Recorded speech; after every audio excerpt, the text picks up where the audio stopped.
You can choose not to value certainty.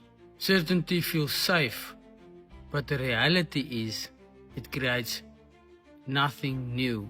The unknown is where the momentum lives. It is where learning accelerates.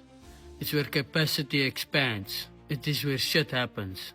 What I never understand is this.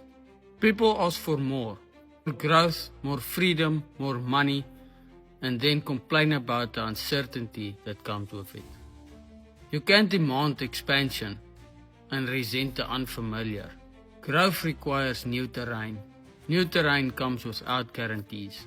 The moment you stop treating uncertainty as a problem, it turns into leverage. You don't need certainty to move forward.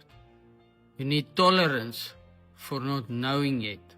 That choice alone separates those who grow from those who stay comfortable and frustrated.